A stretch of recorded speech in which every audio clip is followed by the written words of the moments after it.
Hello student, मैं सनी आप सभी का स्वागत करता हूं आपके अपने चैनल इलेक्ट्रिकल रिसर्च एकेडमी के ऑनलाइन पोर्टल पे। हम लोग डेली क्या कर रहे हैं, एमसीक्यूज देख रहे हैं और एक ऐसे क्वेश्चन जो पिछले छः महीनों में सारे टेक्निकल एग्जामों में यानी इलेक्ट्रिशियन के कॉम्पिटिटिव एग्जाम में, वनडे एग्जाम में पूछे गए हैं। हम लोग उन्हीं सारे क्वेश्चन को क्या कर रहे हैं, डिस्कस कर रहे हैं। ठीक है, और ये सेशन कंटिन्यू चलने वाली है। तो बाबू सेशन पसंद आए तो इस सेशन को लाइक, शेयर और सब्सक्राइब जरूर कर देना। ठीक है, क्योंकि सेशन बहुत इंपॉर्टेंट है और इसको डेली विजिट करो, तुमको कुछ ना कुछ एडवांटेज जरूर मिलेगा, ये मेरी गारंटी है। ठीक है, तो सेशन पूरा देखा करो और चैनल को बाबू सब्सक्राइब जरूर कर लेना। ठीक है, चैनल को सब्सक्राइब जरूर कर लेना। आज का सेशन स्टार्ट करते हैं और देखते हैं पहला क्वेश्चन क्या है कि in a transmission line feeder feeds the power to, यानी किसी संचरण प्रणाली का फीडर किसको शक्ति प्रदान करता है। किसी संचरण प्रणाली है, उसका जो फीडर होता है वो किसको शक्ति प्रोवाइड कर देगा। तो देखो, जनरेटिंग स्टेशन तो खुद शक्ति बनाता है। ठीक है, सर्विस स्टेशन तो हमारे लास्ट तक होते हैं, जो खंबे के पास टाइप के होते हैं। तो ये जो हमारा ट्रांसमिशन फीडर है, ठीक है, वो जो फीड करता है वो डिस्ट्रीब्यूटर को करता है। ठीक है, फिर डिस्ट्रीब्यूटर से कहाँ जाता है, सर्विसमैन तक जाता है, फिर सर्विसमैन से हमारे घरों तक जाता है, एनर्जी मीटर तक जाता है। तो फिलहाल जो होता है ट्रांसमिशन लाइन किसको फीड करता है, तो सर ये फीड करता है हमारे डिस्ट्रीब्यूटर की। जो प्राइमरी डिस्ट्रीब्यूटर होता है वो होता है 3 फेज 3 वायर का, और जो सेकेंडरी डिस्ट्रीब्यूशन होता है वो होता है 3 फेज 4 वायर का। ये क्वेश्चन बहुत ज़्यादा पूछा जाता है और इन दोनों में कन्फ्यूजन भी होता है। सही है, तो इसको याद रखना है, बहुत इंपॉर्टेंट है। अगला क्वेश्चन देखते हैं। देखो क्वेश्चन आ ही गया इसमें भी। क्या क्वेश्चन है कि which of the following is generally not used in distribution system, यानी इनमें से किसका प्रयोग साधारणतः वितरण प्रणाली में नहीं किया जा सकता। ठीक है, डिस्ट्रीब्यूशन सिस्टम की बात कर रहा है। तो हम जानते हैं कि सिंगल फेज 2 वायर हो सकते हैं, यानी एक फेज और एक न्यूट्रल हो सकते हैं, कोई दिक्कत नहीं है, आराम से काम चल सकता है। ठीक है, तो और बहुत तुम देखे भी होगे कि अंतिम जो खंबे होते हैं बहुत में क्या होता है, सिंगल फेज और न्यूट्रल तारी केवल एक ही जाती है। ठीक है, ये बहुत में देखे होगे क्या होती है, एक फेज, ठीक है, 3 वायर जाती है। ये पॉसिबल है, देखते हैं। एक फेज हो गया, एक न्यूट्रल हो गया और एक अर्थ भी ले आए तो कोई प्रॉब्लम नहीं है। तो सर एक फेज 3 वायर भी कर सकते हैं, कोई दिक्कत नहीं है। दूसरा 3 फेज 3 वायर हो सकता है, आर बाई बी ले जाओ। बहुत बार क्या होता है, हम लोग अपने घरों में देखे होगे न्यूट्रल खंबे से न्यूट्रल नहीं लेते हैं, हम लोग अर्थिंग वाले तार से क्या कर सकते हैं, अपनी बिजली बत्ती जला सकते हैं। यानी ये भी पॉसिबल है, ये भी पॉसिबल है। ठीक है, और सिंगल फेज 3 वायर भी पॉसिबल है। सही है। अब चौथा देखो, 3 phase 4 wire, 3 phase 4 wire possible है कि नहीं। हाँ सर, 3 तो फेज ले जाते हैं, 3 तो फेज ले जाते हैं और एक न्यूट्रल कर देते हैं, तो ये भी पॉसिबल है। हमारा पॉसिबल क्या नहीं होता है पता है तुमको, इसमें क्वेश्चन थोड़ा गलत दिया है। इसमें एक पॉसिबल ये नहीं होता है कि सर ये सिंगल फेज हो और 4 वायर हो, ये कभी पॉसिबल नहीं हो सकता, क्योंकि सिंगल फेज हो गया और 2 वायर तो ले जा सकते हैं, फिर न्यूट्रल और अर्थ, मगर जो चौथा तार होगा वो किस चीज़ का होगा, 1 तार, 2 तार, 3 तार हो गए, चौथा तार किसका होगा पता नहीं।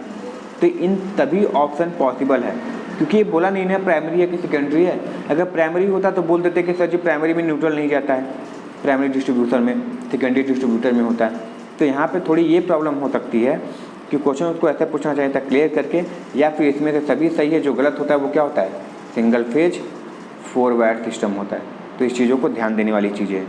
सही है, चलो अगला क्वेश्चन देखते हैं क्या पूछा है।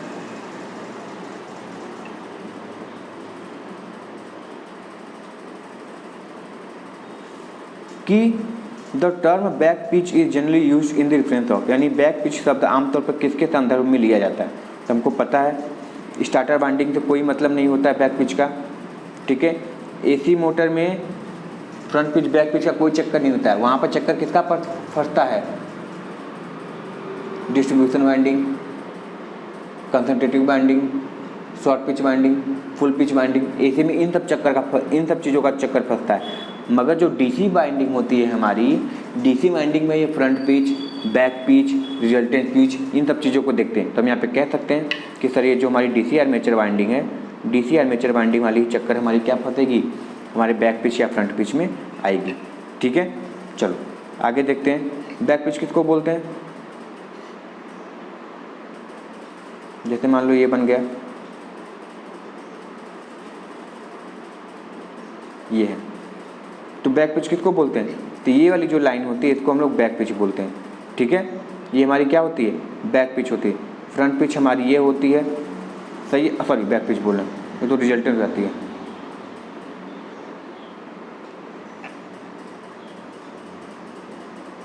बैक पिच हमारी, ये हमारी फ्रंट पिच हो गई।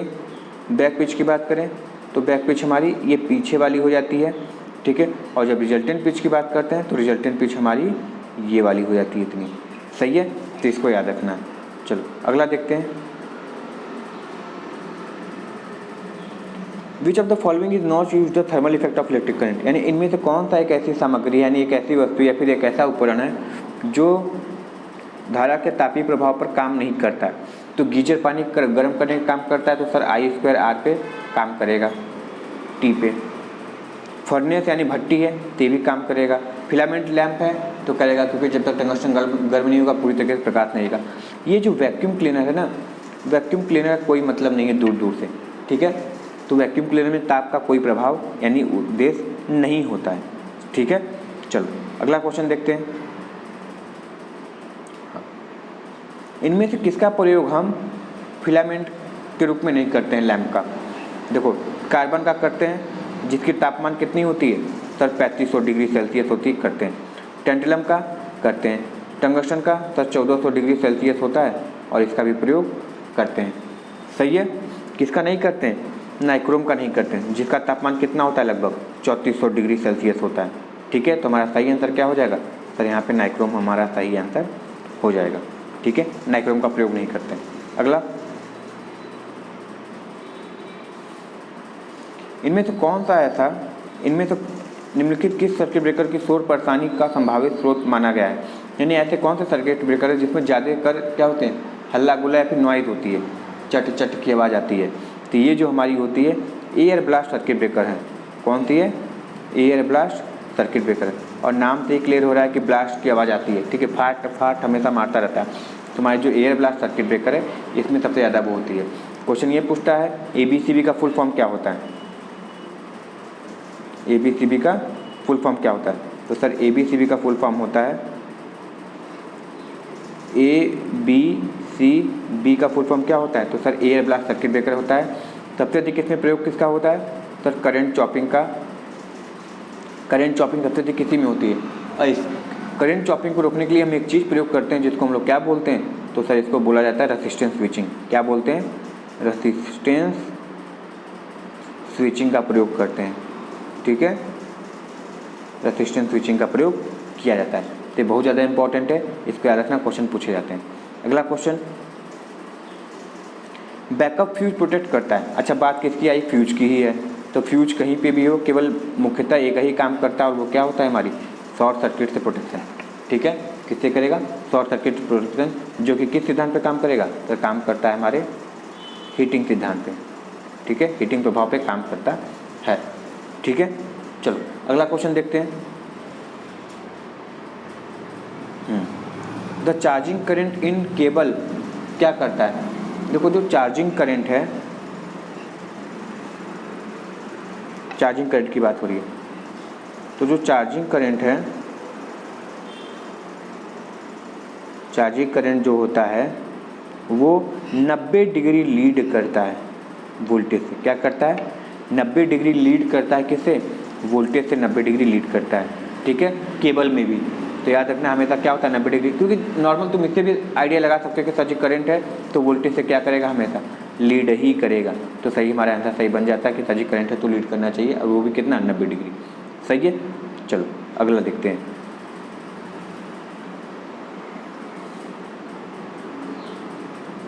अगला क्वेश्चन का इसका जवाब दो, क्या होगा? बहुत ज़्यादा इंपॉर्टेंट है। क्वेश्चन क्या पूछा गया है? तो सर क्वेश्चन यही पूछा है कि ये बताओ कि 660 जूल कार्य करने के लिए 110 वोल्ट के विभवांतर में कितने आवेश की आवश्यकता पड़ेगी? कितने चार्ज की आवश्यकता पड़ेगी? ठीक है, तो कितने चार्ज की आवश्यकता पड़ेगी ये बताओ। तो तुमको पता है तो ज़्यादा नहीं, हमको पता है V बराबर क्या होता है? तो सर V बराबर होता है W/Q। सही है, तो Q बराबर क्या हो जाएगा, तो Q बराबर सर हमारा हो जाएगा W/V हो जाएगा, कोई दिक्कत नहीं है। तो W निकालना है, C निकालना है, तो V बराबर W, तो W कितना है हमारा 660 जूल है, और कितना विभवांतर है 110, तो काट दो, कितना आ जाएगा सर 6 कूलम मेरा सही आंसर हो जाएगा। क्या हो जाएगा, 6 coulomb is the right answer for this question. सही है। चलो अगला क्वेश्चन देखते हैं। ये किसका सिंबल है, चलो बताओ ये किसका सिंबल है। देख लिए, इधर क्या है हमारा डीसी इनपुट है, इधर क्या है, इधर सर डीसी इनपुट है, और इधर क्या है एसी आउटपुट है। तो डीसी को एसी में बदलने का कार्य कौन करता है, डीसी को एसी में बदलने का कार्य कौन करता है, सब बताएंगे यहाँ पे। तो डीसी को एसी में बदलने का काम केवल एक ही करता है। देखो बैटरी क्या करता है, बैटरी तो डीसी देता है।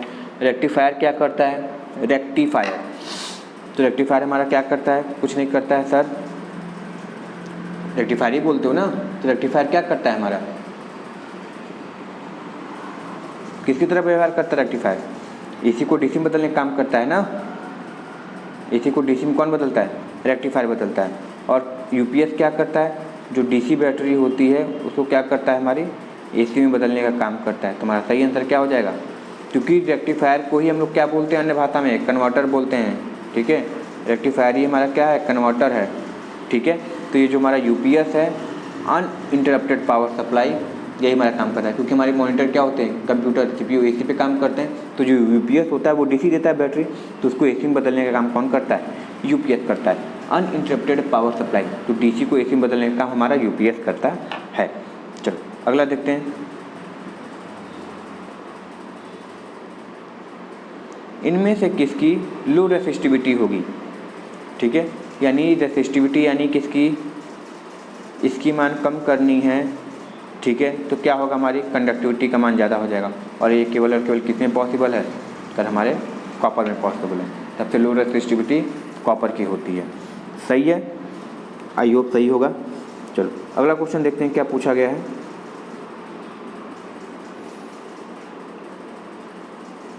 हाँ ये आ गया कि ये बताओ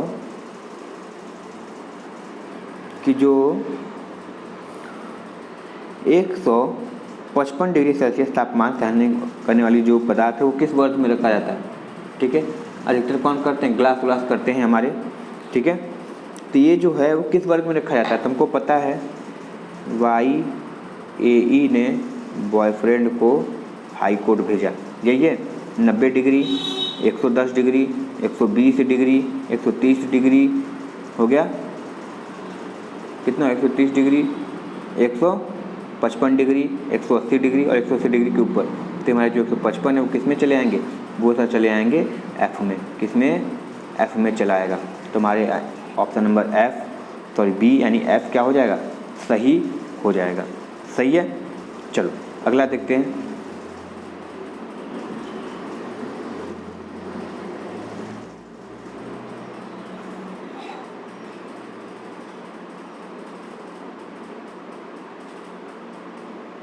क्वेश्चन क्या पूछा है, ध्यान से देखना। क्वेश्चन यही है कि 2 ओम कॉपर वायर टर्न है। ठीक है, 12 ओम के कॉपर वायर के टर्न है जो कि सर्कल में बने हुए हैं। तो किन्हीं 2 पॉइंट में रेसिस्टेंस का सर्कल कितना होगा। ठीक है, ये निकालना है। तुमको पता, अच्छा ये बताओ, ये सर्कल है, इसका प्रतिरोध 12 ओम है। ठीक है, तो अगर इन 2 ओम को निकालना है, 2 पॉइंट के बीच में निकालना चाहें, तो जब 2 पॉइंट के बीच में निकलेगा तो ये कितना हो गया, आधे आधे कट गए। तो जब लेंथ आधी हो गई तो प्रतिरोध भी क्या हो जाएगी, आधी हो जाएगी। अब देखो जब ऐसे निकालोगे, इसको A मान लो, ये B मान लो, तो 6 और 6 किस में लग रहे हैं, पैरेलल में लग रहे हैं। और जब पैरेलल में होते हैं सेम मान के प्रतिरोध, तो फॉर्मूला क्या लगता है, R/N लगता है। यानी 6/2 लगाओ तो कितनी आंसर आएंगे तुम्हारे, तो सर तुम्हारा आंसर आएगा कोई और नहीं, 3 ओम सही आंसर हो जाएगा। कितना हो जाएगा, 3 ओम सही आंसर हो जाएगा। ठीक है, चलो अगला क्वेश्चन देखते हैं।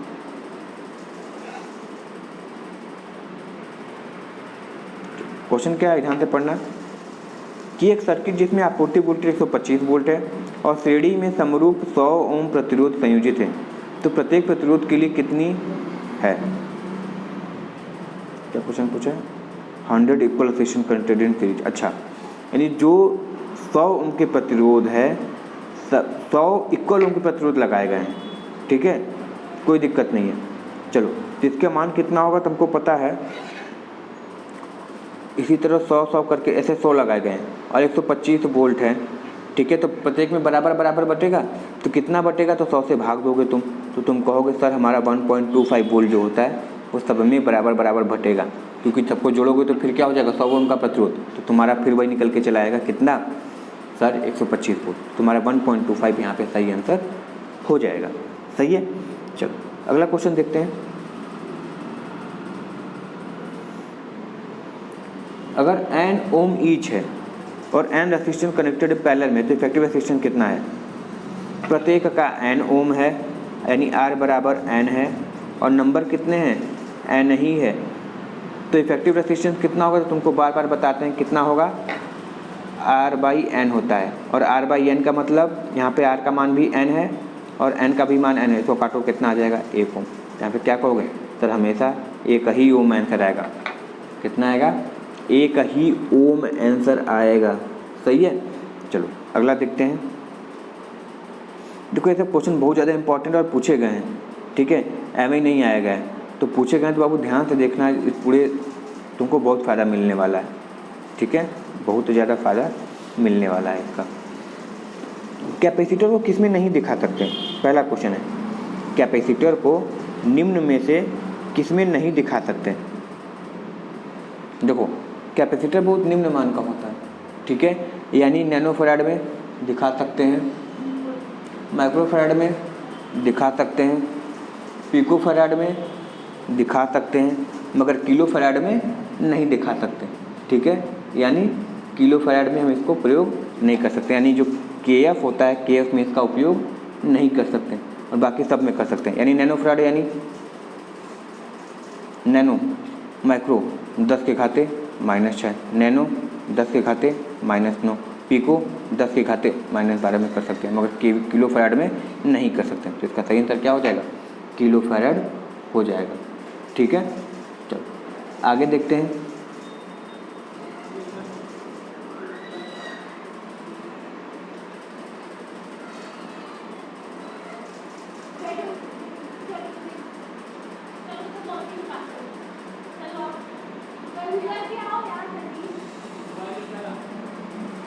How many phase difference between current end voltage in pure inductive circuit?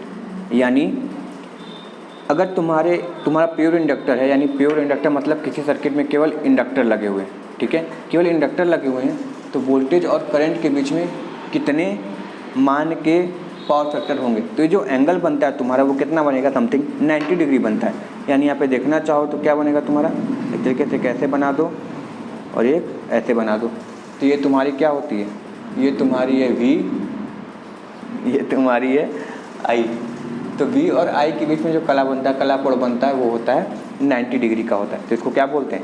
पाई बोलते हैं, ठीक है। कितने का बनेगा? पाई एंगल का बनेगा, यानी 90 डिग्री बनेगा, ठीक है। चलो आगे देखते हैं।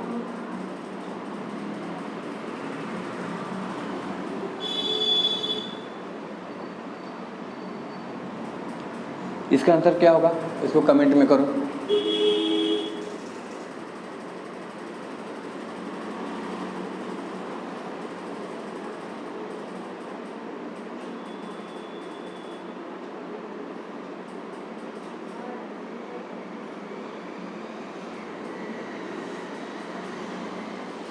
क्या दिया हुआ है? एक इम्पीडेंस का मान दिया हुआ है, जो इम्पीडेंस की वैल्यू वो क्या है? 6 + j8 ओम है, ठीक है, 6 + j8 ओम है। तुमको पता है कि ये जो होता है, हमको पता है कि तुम कहना चाहें तो Z बराबर क्या होता है? R + jx होता है, ठीक है, R + jx होता है। तो यहाँ पे जो R का मान है, R का मान साफ साफ दिया हुआ है, कितना है? 6 ओम है। और ये जो 8 ओम है वो क्या है? इंडक्टिव रिएक्टेंस है, क्योंकि हमको पता है कि जहाँ पे प्लस लगता है वो इंडक्टिव होता है, और जहाँ पे माइनस लगता है R - jx हो जाता है, तो वो क्या होता है? कैपेसिटिव हो जाता है। तो प्लस लगा हुआ है तो इंडक्टिव रिएक्टेंस ही होगा। तो यहाँ पे कहना चाहें तो ये कह सकते हैं कि सर रेजिस्टेंस ये है और 8 ओम का इंडक्टिव रिएक्टेंस है। सही है, तो यहाँ पे ये आंसर सही हो जाएगा, ठीक है। चलो आगे देखते हैं क्या क्वेश्चन है next.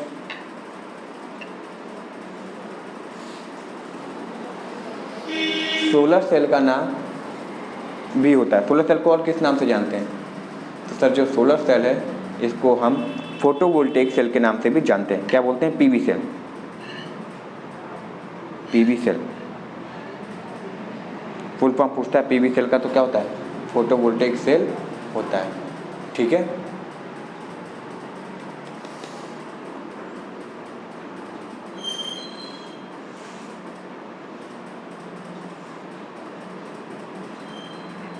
The property of a material that opposes the magnetic flux produce in it is called, यानी वह सामग्री का वह गुण जो इसमें पैदा हुई चुंबकीय फ्लक्स का विरोध करता है, ठीक है, वो हमेशा कहलाता है क्या?